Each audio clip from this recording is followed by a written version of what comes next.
Hey guys, welcome to the final part of Splatoon. We open up the boss cuddle for World 5. I was almost going to say 6. I mean, this boss fight could feel like a world on its own because it's the longest part of the game. This boss fight can take you like 10 to 15 minutes. Oh, see, by the way, Lester's at the end of the game. Guess what? He can't upgrade everything. You have to go out and grind that stuff. Yeah, you go out your way for every single egg and you still won't even be close. So I'm just going in what I got. And honestly, you don't need to upgrade everything. It doesn't make too much of a difference. The only upgrades I really see that make a huge difference is honestly the ink. Because getting more ink capacity really helps with things like bombs. But that's about it. And we're about ready to fight the final boss of the game. Which, by far, I love the design of this boss. And I love he's one of my favorite final bosses of any video game. This boss is really good. My only complaint is the pacing. Just because, like I said earlier, this boss fight can take a long time. The bosses before this can take 2 to 3 minutes. This one's 10 to 15, depending on how well you're doing. I really like this boss, but I definitely prefer the final boss in Splatoon 2 more. Because I think they fixed some of that pacing issue with that fight. Oh, I'm going to talk about a Facebook post that Amber posted. This guy right here. He's a DJ. He's a DJ. And he's using wasabi to mix his tapes up. I'm gonna remix your face. DJ Octavio is great. I asked Amber when I was fighting this because I was just like, "Why is the final boss of Splatoon a DJ?" And then she posted on, or after that she said, "Because this is Splatoon, a cartoon Squid Game." I'm like, "Okay, then." No, can I actually say the right way? Yeah. What she said? Why is the final boss a DJ? Why are you questioning it? It's Splatoon. You know what, babe? You're absolutely right. Yeah, that's pretty much all the explanation you really need. Because Splatoon. By the way, in order to actually damage the guy, you have to make him punch himself. And then as soon as you get enough damage, he shoots out this giant missile with hater shades on. I just now saw that. He can't see his haters. So Yeah. you're a hater, Lester. Can't see me. But I can hurt you though. DJ Octavio, one of the best final bosses in any video game ever. It's one of the most creative I've seen in years. Yeah. I love this guy. This guy Although, looks awesome. it kind of goes with that normal trend with Nintendo bosses because he's not a floating head, but it's a floating thing with 2 hands punching you. Nintendo, can you guys take a break from this for at least like 6 years? It happens in so many of their franchises. Mario Odyssey did it. This is true. And it's not surprising because Mario 64 did the same thing. Yeah. And let's look at the Star Fox did it.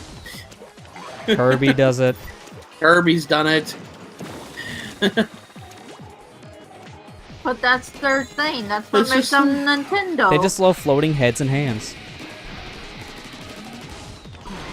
Let you ricocheting the hands back into their face. Then Although again, it does speed up things if you can get here kind of quick. Because then there's less punches I feel like you need to go through. you know, one thing I do like about this is the beat of his music playing goes with the beat of his like attacks. And I love it. This is true, yeah.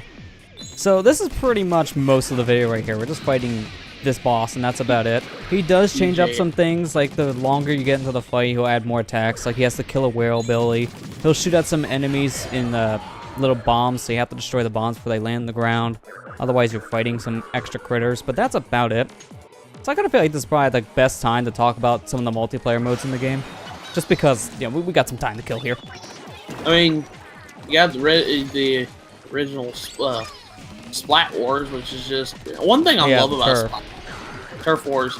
That's my favorite. I'm sorry, Turf Wars is so easy for anybody to play because you don't have to sit there and have to like. It doesn't worry about kills. It's more or less, can you spray the floor? Okay, you can. Awesome. Just not the walls. The walls don't count as points, people. Please stop shooting the walls. Only shoot if you're gonna climb. So one thing that always bugs me, because I'll see teammates just randomly doing that. It's like, oh, you're a new one. Sit down. We need to have a talk. Have you seen? Did you see the Splatoon memes that came out whenever this game came out? Like, the hardened Splatoon players are like salty Splatoon people. When the global test fire first released, one of the memes everyone shared around was they see me rolling, they hating, because of the roller was so powerful during that test fire. It's ridiculous. The roller is still really good power to use. Like it's one of the better weapon classes in the game, that's for sure, for both this and Splatoon 2. One of my favorite weapons in Splatoon 1 was the crack-on roller because it had beacons, which was really useful for a lot of different modes of the game. You kind of just sneak up against enemies if you jump to it. Because you couldn't see the beacons on the map at the time. And yeah, you can always just transform into a Kraken when you get your special. Because Kraken, even though it got nerfed over time, it still was deadly. I still love that ability. Turf War is definitely fun. It's the mode I'll pick up and play if I just want to play a quick round of Splatoon. I don't really care about the mode. It's like, alright, let's just play some Turf War. Just shoot some ink. And then after that, you get ranked when you get to a certain level. Yeah, which wasn't in the game at first, but then got added like 2 days later. So it's like, all right, well, why wasn't that there to begin with? That was quick. And we got Splat Zones first, which it's my least favorite out of the 3 rank modes in this game. It's not really that fun to me. Splat Zone, pretty much king of the hill, essentially. Pretty much. I just don't really like the timer-based thing on it, only because I feel like, to me, that timer kind of ruins it.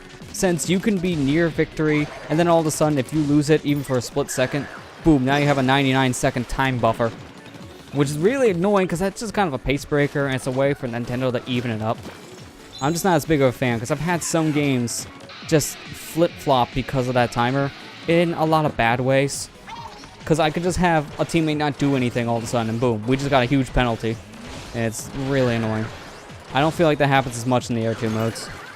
Well, thank goodness. I will say tower control is probably my favorite out of the 3 modes, though. Yeah, tower control is pretty fun. Where all you have to do is just pretty much you have to move the tower back into the other opponent's base, essentially. Yeah.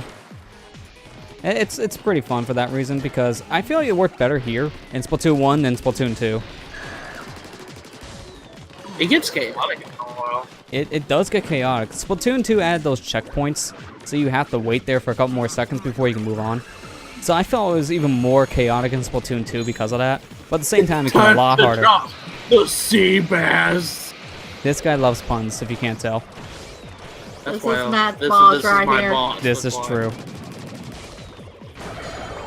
Before we talk about the last mode, as soon as you do a certain amount of damage, then it's time for the music to change. And this is one of my favorite songs in the entire series. Also, Agent 1, seriously, this is not how radios work. Radio's upside down. But I love this. You play a certain song, Captain Cuttlefish gets so motivated, he breaks out of his rope and starts dancing. You couldn't have done that 8 earlier.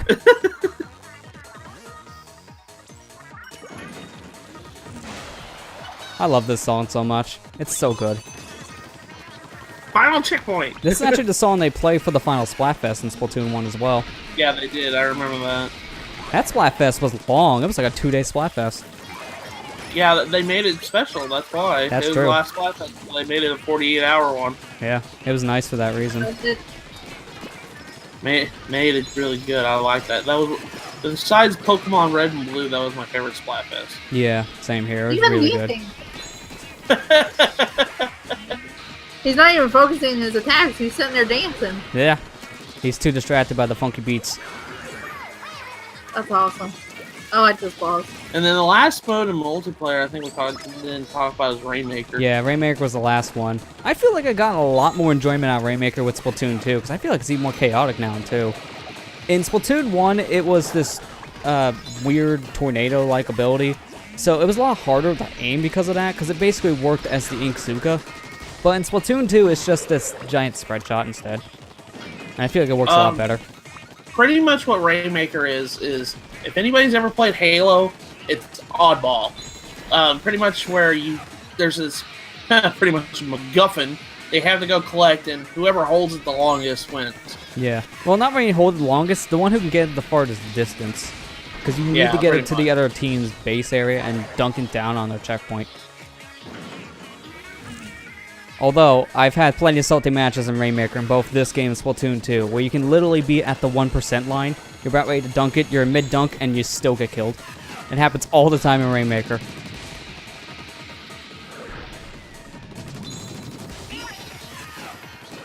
Is this this is before you use gyroscope, right? Yeah, this is before the gyro days. Once you go gyro, you never go back.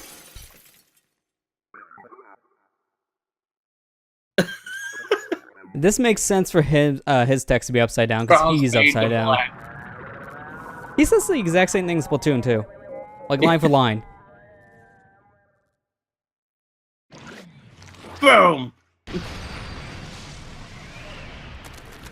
And that was the final boss. I like that boss fight. I've always liked the DJ Octavio. He's one of the more pretty interesting bosses in games as of late. I love his design. But once you beat him, the Zap Bitch is back, and for some reason it's nighttime. Okay. I guess it's Splatfest time. Alright, what Splatfest do we have? I thought they were cancelled. Although, it is interesting to note, though, because if you have the Callie Marie amiibos, you tap them on the game, and it's basically a glorified sound test for certain songs. But when you use them and play those songs, it'll turn it into nighttime, like Splatfest is going on. So you bring back out the trucks, the people in the plaza will be dancing around, and whichever character you chose for the song will be singing it. I think that's why they did that, because in some way I think they wanted to preserve the Splatfest. Yeah. And that was the way of doing it. Because the setting is nice. I do wish you can still play Splatoon 1 multiplayer games at night, because that's only a Splatfest thing. Yeah. Look, even the squeegees have to screw up your credits. Come on. No one likes these squeegees. I forgot about that. See, this is why Splatoon 2's credits are better, because there are no squeegees. Can I know this is gonna sound really wrong, but you just splatting the screen the way it looked like you're taking a long piss break on the wall. I gotta drain the ink. Although, what's weird about this, and I think it works for both of these games, but when you're at the credits for the Splatoon games, there's no motion control here at all, it's just stick. So if you played this entire game with motion control, it's gonna feel really weird to control at first, because like, wait, I'm tilted the controller, nothing's happening. For some reason, motion's disabled here, of all places. I don't know why, that doesn't make any sense. It's a little weird, because I know when I got the credits in Splatoon 2, my motion wasn't working, I was a little confused. You have to admit, though, this is an interesting credit screen that you can do. Yeah, and one thing I really like about it is they got all the, like, what do you call it, the drawings, like the drawings that the concept artwork. Yeah, all the artwork that they use for the game. They put a lot of it here. Characters and everything, I like that. But yeah, man, this is like the fastest time I've ever seen someone beat Splatoon. Oh man, you haven't seen speedruns then. They completely skip World 4. I wanted to show that just because you'll see that a lot in speedruns. They just flat out skip it. Although it makes no sense because you're kind of floating over air. I think they changed the hitbox a lot with the squid form for Splatoon 2 to fix some of those issues. By the way, I looked it up. The actual release date of this game was May 28th, 2015. So it's one day before your birthday. Yeah. We read the The one tail game end I of don't May. actually like. No, I'm kidding. I like this game. It's not for me. It's something that just has to click. I feel like I can get into this one more than the other shooters just Wait, because... all the helps in this game? Yeah. You didn't know that? I didn't know that. But I feel like this is one of the shooters I was able to click with more, just because out of all the shooters we got over these past couple years, Splatoon has been one of the most unique ones. It's not just your typical run and gun style deathmatch kind of thing. It's very different, and I definitely give it charm for that. Like, it has so much charm. It's very unique. Yeah, I completely agree with you because I was excited for this game when it came out, and it did not disappoint me. Like, I thought nothing of this, like I said in part 1, when I was first seeing footage, just because it was shown so much, I couldn't really get a good grasp of the game because I was kind of sick of seeing it at E3. But playing it for myself, it's pretty much a game you need to play just to see if this is something you can get into or not, because watching and playing a game like this is actually very different. Because I can definitely see why some people weren't as interested when this game was first shown off. But as soon as they tried the demo or even just bought the game themselves, they completely changed their mind. Oh, by the way, DJ Octavio, they captured and put him in a snow globe. He's just basically a glorified goldfish now. It seems like he put himself in such a fishy situation here. I'm gonna slap you for that one later. What's this? Yeah, it's probably nothing. Nah, it's just the credits. We already seen them though, so we don't need to watch them. I'll see you again in the sequel. I'll see you again in the sequel, you stupid DJ. You, I won't.